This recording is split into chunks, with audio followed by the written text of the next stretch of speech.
जय हिंद दोस्तों, मेरा नाम ब्रिजनंदन कुमार है। आप सभी को स्वागत करता हूं स्टडी रिसर्च लर्निंग पॉइंट पे। ठीक है, चलिए आज बात करते हैं उसने कहा था कहानी के क्वेश्चन आंसर पे। ठीक है ना, हमने सबसे पहले क्या किया, कहानी को पढ़ा, कहानी को पढ़ने के बाद समझा, समझने के बाद एमसीक्यू इस कहानी के एमसीक्यू किए। ठीक है ना, शॉर्ट क्वेश्चंस किए और शॉर्ट क्वेश्चंस के बाद अब लॉन्ग क्वेश्चन की बारी आई है। ठीक है, लॉन्ग क्वेश्चंस कहानी से 3 नंबर का पूछा जाता है, किस रूप में, तोड़ के। ठीक है ना, 1+2 करके या फिर 2+1 करके पूछा जाता है। ठीक है ना, और एक 5 नंबर का भी पूछा जाता है जो कि चरित्र चित्रण के बारे में पूछा जाता है कि जो कहानी है, कहानी का जो मेन हीरो है या विलन है या फिर जो भी हो, तो उसका चरित्र चित्रण कीजिए या फिर जितने भी पात्र है उनमें से किसी एक का चरित्र चित्रण कीजिए या उसके ऊपर समीक्षा कीजिए, उसके कहानी के ऊपर विचार कीजिए। ठीक है ना, तो वही चरित्र चित्रण कीजिए। इस टाइप के क्वेश्चंस आते हैं, 5 नंबर के आते हैं, लगभग 150 से 200 शब्दों में 3 नंबर के लिखे जाते हैं और ये आपका 200 से 250 का 200 से 250 अक्षर में लिखे जाते हैं। ठीक है ना, तो चलिए बात करते हैं इस पे, जो कि 100 से 150 शब्द में लिखना पड़ता है। तो चलिए इसका ये जो क्वेश्चंस है, ये क्वेश्चंस कहाँ से आती है। देखिए, जब आप कहानी पढ़ रहे होते हैं तो उसमें कौन सी बात कब कही गई या फिर कौन सी घटना कब हुई, उसी घटना को, उसी कहानी को, उसी बात को एक लाइन में, एक सेंटेंस के रूप में दे देता है, एक वाक्य के रूप में दे देता है और उसी वाक्य को कहता है कि आश्रय, मतलब ये जो वाक्य है, ये वाक्य कब घटित हुआ था, यानी ये कहानी में कब बोला गया था या कब घटना हुआ था, उसी घटना को यहाँ पे समझाइए। ठीक है ना, कहानी के माध्यम से। ठीक, यहाँ तक समझ में आ गया। बस उसी चीज़ को यहाँ पे क्वेश्चन के रूप में दे देते हैं। ठीक है ना, इस टाइप के क्वेश्चन किस स्टूडेंट से हो पाता है, जो कहानी को अच्छे ढंग से पढ़ा हो, अच्छे ढंग से समझा हो और उस पर विचार विमर्श करके अमल किया हो। ठीक है ना, वही स्टूडेंट ऐसे क्वेश्चन, ऐसे प्रश्न को कर पाते, या न था जिसने कभी कहानी नहीं पढ़ा हो और अचानक से उसको बोल दे कि बिना लड़े घोड़ा, बिना फेरे घोड़ा बिगड़ता है और बिना लड़े सिपाही, तो उसको समझ में नहीं आएगा कि ये किस कहानी का है या फिर किस पार्ट से लिया गया है। ठीक है ना, तो ये बहुत ही डिफ़िकल्ट होती है। इसलिए इस क्वेश्चंस को करने से पहले कहानी को एक बार अच्छे से पढ़े और समझे, तब जाके ये सब क्वेश्चंस आपको बनेगी आपसे। ठीक है ना, तो चलिए स्टार्ट करते हैं। कहानी है, वाक्य है, सेंटेंस है हमारा। वाक्य क्या है, जब घर जाओ तो कह देना कि मुझसे जो कहा था वह मैंने कर दिया। ठीक है, आप जब कहानी पढ़ेंगे, आप जो हमने कहानी समझाया वो कहानी को 2 से 3 बार आप देख लीजिए, अच्छे से कर लीजिए और उसके बाद मात्र एक बार किताब को पढ़ लीजिए और जो मेन लाइन है, जो ऐसे वाले लाइन है, उसको अंडरलाइन कर लीजिए। बस उसका बाद देखिए, फिर किसी भी तरह का क्वेश्चन आए आपसे छूटेगा नहीं। भाई क्वेश्चन से पहले हमको तो कहानी पढ़ना है। क्वेश्चन क्या है, जितने भी क्वेश्चंस बन रहे, कहाँ से बन रहे, सब कहानी के माध्यम से बन रहे। तो उससे बढ़िया क्वेश्चन आंसर याद करने से बढ़िया कि हम अच्छा से कहानी को याद कर ले। ऑटोमेटिक हम ही क्वेश्चन बना देंगे, हम ही उत्तर भी बना देंगे, है ना, कहानी को पढ़ने के बाद। ठीक है ना, बिना कहानी पढ़ने के से पहले नहीं होगा। ठीक है ना, तो आइए स्टार्ट करते हैं। तो क्या कहा है, वाक्य क्या है, ये घटना कब हुआ, बोला जब जाओ तो कह देना कि मुझसे जो कहा था वह मैंने कर दिया। तो देखिए, ये वाक्य कब का है, कब घटना घटा था, जब लहना सिंह छुट्टी में गया था। क्या है, वह कह देना कि मुझसे जो कहा था। नहीं, हाँ, ठीक, ये घटना कब है, जब लहना सिंह, ये सूबेदार हजारा सिंह को कहते हैं कि जब गोली लग जाता है उनको, तब वो जब घर जाने वाले रहते हैं, बोधा सिंह और लहना सिंह जब हॉस्पिटल जाते हैं, घर जाने वाले रहते हैं, उस समय कहते हैं कि जाओ सूबेदारनी को वो कह देना कि वो जो मुझसे कही थी हमने वो कर दिया है। ठीक है ना, उसी समय का ये घटना है। तो क्वेश्चन है, उपयुक्त अंश किस पाठ से लिया गया है। बस इसका सिंपल आंसर होगा उसने कहा से लिया गया है, ठीक है ना। आंसर होगा उसने कहा से लिया गया है, ठीक है ना, उसने कहा था से लिया गया है, ठीक है। अब उपयुक्त अंश का आश्रय स्पष्ट कीजिए। बस इसका आंसर वही होगा कि जब, इसका आंसर ध्यान से सुनिए, कि जब लहना सिंह को गोली लगी हुई रहती है, तब जब मरीजों को 2 गाड़ियां लेने आती है, उस समय यह चीज़ बातचीत होते रहता है और लहना सिंह कहता है हजारा सिंह से कि जब आप घर पहुंचेंगे तो सूबेदारनी से आप कह दीजिएगा कि वो जो मुझसे कही थी हमने वो कह दिया, जो वो मुझसे कहा था वो मैंने कर दिया, ठीक है ना। बस यही आश्रय है और क्या। उसके बाद फिर क्या होगा, बिना फेरे घोड़ा बिगड़ता और बिना लड़े सिपाही। ये देखिए ये हुआ कब घटना घटा था, जब लड़ाई हो रहा था, जब टेंट में ये लोग अपने रेजिमेंट के साथ टेंट में थे, तब लहना सिंह बोलता छी छी छी छी नहीं, राम राम राम, कोई ये लड़ाई है, सिर्फ बैठल बैठल अकड़ गया है, पैर हाथ दर्द देने लगा है। उसी समय का ये वाक़ है ना। तब लहना सिंह को क्या बोलता है कि बैठल बैठल अकड़ गया है, जिसका मतलब कि बैठल बैठल उसके शरीर में जंग लग गया है, मोर्चा हो गया है, ठीक है ना।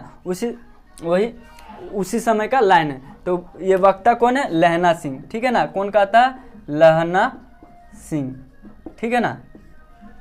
पंक्ति का आश्रय स्पष्ट कीजिए। बस यही सेम 2 कॉपी लिखिएगा क्या कि पंक्ति या कहानी उसने कहा से लिया गया है। इसके वक्ता लहना सिंह है।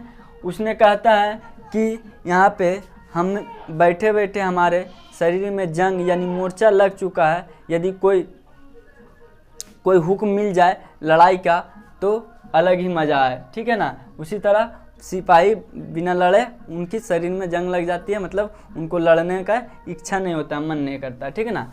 वही होता है। जिस प्रकार से घोड़ा को यदि आप 4 से 5 दिन ऐसी छोड़ दें, उसके बाद उसको फिर लगाम लगाएं तो ये उछलेगा, इधर उधर जाएगा, दाहिना बोलिएगा बायां जाएगा, बायां बोलिएगा दायां जाएगा, ठीक है ना। फिर उसी प्रकार से अब 3 नंबर को देख लेते हैं। ऐसे ही इन दोनों को बचाना यह मेरी भिक्षा है, या फिर ये भी लिख सकता है कि तुम्हारे आगे मैं अपनी आंचल पसारती हूँ। दोनों का मतलब सेम हुआ। जब लहना सिंह छुट्टी से जब फिर वापस युद्ध में जा रहा था तो हजारा सिंह के घर होते हुए जा रहा था, तो हजारा सिंह बोला था कि मेरे घर आना। तो जब ये घर आते हैं तब उस समय लहना सिंह और सूबेदारनी की जब मिलन होती है तो बात होती है, उस समय ही कहता सूबेदारनी कहती है पहचाना मुझे, तो बोलता नहीं, तो वही अमृतसर धत का के तेरी कुरमाई हो गई है, तो बोलता हाँ पहचान गए। तभी उस समय ही ये बात होता है, बोलती है सूबेदारनी कि मेरा तो भागे फुटल है, मेरा भाग ही खराब है कि मेरे पति और बेटे भी जा रहे युद्ध पे। मेरे इससे पहले 4 बेटे थे, 4 में से कोई नहीं रहा, यही एकलौता है, और ये भी बेचारा लड़ने जा रहा और इसके पति भी जा रहे हैं। तो यही बोले कि इन दोनों को बचाना, मतलब इन दोनों को रक्षा करना, यह मेरा भिक्षा है, मतलब हम भीख मांगते हैं तुमसे आंचल पसार के, ठीक है ना। तो देखिए यहाँ भी आंचल है, वही बोलती है कि मैं तुमसे जिस तरह मेरा जान बचाया था उस टांगे वाले से बिना अपने जान का परवाह किए हुए, उसी तरह बिना जान का परवाह किए हुए मेरे पति और बेटे को सही सलामत भेज देना, ठीक है ना, रक्षा करना। तो यही वक्ता कौन है, सूबेदारनी, ठीक है ना। इसका उपयुक्त अंश हमने बोल दिया, ठीक है, हो गया। फिर ये क्या है, उसके बाद मेम की जर्सी की कथा केवल कथा ही थी, ठीक है ना। मेम की जर्सी की कथा केवल कथा थी। इस पंक्ति कब हुआ, जब बोधा सिंह, आपको पता ही है, कहानी पढ़े हैं तभी सुन रहे। कहानी में बोधा सिंह बेचारा बार बार बीमार रहता है। बीमार होने के कारण उसे ठंड बहुत लगती है, एक तो वहाँ ठंडा प्रदेश रहता है, तो ठंड लगती है। तब उस समय जब ठंड लगती है तो जो लहना सिंह होते हैं, लहना सिंह अपने कोट, अपने कंबल उम्बल सब लहना सिंह को दे देता है। तब लहना सिंह उसी समय बोलता है कि तुम क्या पहनोगे, तो बोलता है मुझे गर्मी लग रहा है, मेरे पास वो सिगड़ी है, मैं वहीं पे तापूंगा, बोरसी है, बोरसी के पास ही, सिगड़ी के पास ही यागी जला के तापूंगा। उसी समय का ये घटना है, ठीक है ना। तो परिस्तुत पंक्ति किस पाठ से लिया गया है, तो किस पास टेल दिया गया है? उसने कहा था, ठीक है ना, उसने कहा था। ये वक्ता कौन है? केवल मेम का जर्सी था।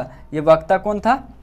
लहना सिंह, ठीक है ना। लहना सिंह बोलता है कि मेम का जर्सी है, मतलब उसको बोलता है लो ना, ये तो अभी मेम का जर्सी अभी फिर आया मेरे लिए, तो वो वाला जर्सी मैं पहन लूँगा, ये मेरे वाला अभी तुम फिलहाल पहन लो। ये सिर्फ पचकाने बातें थी, उसको बहलाने के लिए था कि मेम का जर्सी है, ठीक है ना। उसी समय बस इसका पंक्ति का आश्रय क्या है? तो वही है कि जब बोधा सिंह को ठंड लग रहा था तब अपना वो कोट उतार के, अपने जर्सी उतार के उसको पहना दिए और खुद अपने ठंडे में रहें, अपने सिगड़ी के पास आगी तापे, ठीक है ना। बस उसी समय का। और उसका बाद क्या है, इसको आप जितने बढ़िया अपने शब्दों में लिखिएगा उतना बेटर होगा, ठीक है ना। और उसके बाद क्या है, सुनते ही लहना सिंह को दुख हुआ, क्रोध हुआ। क्यों हुआ? ये देखिए शुरू, कहानी का शुरुए में है, जब लहना सिंह बार बार लड़की से मिलता लगभग 1 महीने तक, तो इसका लहना सिंह का क्वेश्चन ही रहता है लास्ट में बार बार कि तुम्हारी कुड़माई हो गई, तुम्हारी कुड़माई हो गई, तुम्हारी कुड़माई हो गई, बार बार यही क्वेश्चन रहता है, ठीक है ना। तो एक दिन क्या होता है, लड़की इसके विपरीत आंसर देते, बार बार तो कहती है धत धत कह के भाग जाती है, नहीं कह के भाग जाती है, लेकिन एक दिन इसको चिढ़ाने के लिए ही बोलती है हाँ हो गई। उसी समय ये क्रोध हो जाता है, गुस्सा हो जाता है, जो कि सबको, किसी को मार के, कोई कुत्ता को मार दिया, कोई लड़का को मोरी का इसमें गिरा दिया, ठेले वाले सब्जी वाले के यहाँ दूध गिरा दिया, उड़ेल दिया, ठीक है ना। वही उसी समय गुस्सा होता है, तो वही लिखेंगे कि इस क्वेश्चन है रचनाकार का नाम लिखिए। रचनाकार का नाम क्या है? पंडित चंद्रधर शर्मा गुलेरी जी, ठीक है ना। ये है। और इसका क्या सुनते ही दुख हो गया? यही दुख हुआ कि उसने लड़की कह दी कि हाँ कुड़माई हो गई है, देख नहीं रहा, रेशम से का कढ़ा हुआ सालू, हाँ कल ही हुई है। तो ये बात सुन के वो क्रोध हो जाता है क्या ना। बस यही हो गया इसका आंसर। और एक लास्ट क्वेश्चन देखिए, चलचित्रण के बारे में आता है, कहेगा आपसे पूछ लेगा कि उसने कहा था कहानी के लहना सिंह का चलचित्रण कीजिए, या फिर इस तरह से भी घुमा पूछेगा कि उसने कहा था कहानी के मुख्य पात्र का चलचित्रण कीजिए। मुख्य पात्र मतलब कौन है? लहना सिंह ही, ठीक है ना। फिर अथवा ये भी पूछ देगा कि इस कहानी के जिस पात्र ने आपको सबसे अधिक प्रभावित किया है, ठीक है ना, सबसे अधिक प्रभावित किया है, उसका चलचित्रण कीजिए, ठीक है ना, या फिर उसके बारे में लिखिए। अब फिर चौथा भी पूछ सकता है कि जो ये कहानी है, इस कहानी के लहना सिंह है ना, लहना सिंह के प्रेम के कहानी के बारे में समीक्षा कीजिए। तो सबका टोटल आंसर यही होगा, ठीक है ना। ये टोटल आंसर क्या होगा कि उसने कहा था कहानी के बारे में लहना सिंह के चलचित्रण कीजिए, या फिर सबसे प्रमुख पात्र का चलचित्रण कीजिए। तो क्या होगा, लहना सिंह के बारे में बोल रहा है, तो लहना सिंह के पहला पॉइंट होगा, ये देखिए पॉइंट है ना, बुलेट पॉइंट में ऐसे कीजिएगा, देखिए ऐसे लिखिएगा, चंचल वह शरारती बालक, ठीक है ना। ऐसे करके अब इसके बारे में थोड़ा 2 लाइन लिखिएगा, फिर इसके भी बारे में 2 लाइन लिखिएगा, इसके बारे में भी 2 लाइन, इसके बारे में भी 2 लाइन, इसके बारे में भी 2 लाइन। क्या लिखिएगा आंसर मैं बता देता हूँ। चंचल व शरारती बालक, चंचल व शरारती, वो बचपन में चंचल था, ठीक है ना, जो मर्जी आता था वो करता था। तो वह शरारती था क्योंकि वो लड़की को बोलता है कि तुम्हारी कुड़माई हो गई है, तो लड़की बोलती है नहीं, फिर भी वो 1-2 बार बोलने से भी फिर भी वो शरारत करता है, बार बार वही चीज़ पूछता है, ठीक है ना, तो वो शरारत है, ठीक। और सच्चा सीख मतलब ये हो गया, समझिए वो सीख था, तो वो सच्चे था क्योंकि उसने जितने भी वादे किए थे वो सबके सब पूरे किए थे, ठीक है ना। और वीरता और कुशार्ग बुद्धि, वीर और कुशार्ग बुद्धि, इसको अलग अलग भी कर सकते हैं, एक एक पॉइंट इसको भी बना सकते हैं, कुशार्क बुद्धि अलग और वीर अलग, ठीक है ना। तो वीर का मतलब हुआ ताकतवर तो था ही, ठीक है ना, इसमें कोई शक नहीं है। वो बार बार लड़ने के लिए कहता था, और ये क्या बोलता है, बोधा सिंह को भी स्वेटर वेटर था, ठीक है ना। और कुशार्क बुद्धि का परिचय कब देता है वो जानते हैं कब?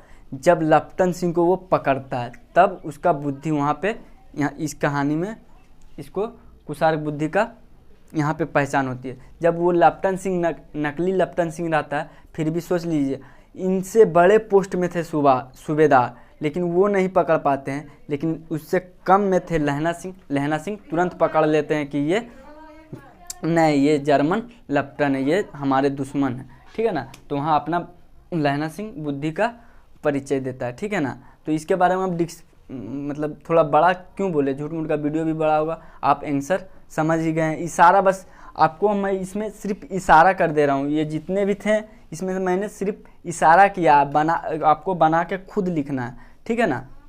बहुत बढ़िया से बना, खुद क्या लिखेंगे, जो बोल ही दिए वही लिख दीजिए, काफ़ी एकदम 100% में आपको जितना नंबर है उतना मिलेगा ही मिलेगा, ठीक है ना। वो फिर क्या हो गया, मानवीय संवेदना से भरपूर। मानवीय संवेदना मतलब कि ये मानवीय संवेदना कब झलकता है इसके अंदर, लहना सिंह के अंदर? जब बोधा सिंह को ठंडा लग रहा होता है, उस समय अपना फिक्र ना करते हुए भी खुद का वो जर्सी, वो स्वेटर, वो कंबल, वो सब चीज़ दे देते हैं, और वो खुद ही ऐसे ही रहते हैं, ठीक है ना। तो वहाँ पे संवेदना का यहाँ झलक मिलती है लहना सिंह के अंदर, ठीक है। उसके बाद आदर्श त्याग प्रेमी, इससे तो आप वाकिफ़ ही हैं, ठीक है ना, इसको बोलने का ज़रूरत नहीं है। त्यागी मतलब जान त्याग दिया, बलिदान दे दिया बेचारा प्रेम का चक्कर में। अगर वो चाहता तो नहीं भी बचा सकता था, है ना, उसका पास तो ऑप्शन था, नहीं भी बचा सकता था, लेकिन वो लड़की से प्रेम की थी, सूबेदारनी से प्रेम की थी, तो वो प्रेम तक अपने हर एक वादे को निभाया। इसके अलावा और अनेक पॉइंट बना सकते हैं खुद के मन से, जैसे ये भी बन सकता है कि दूसरे के प्रति सहानुभूति, ठीक है ना। फिर 7 नंबर ये भी बन सकती है कि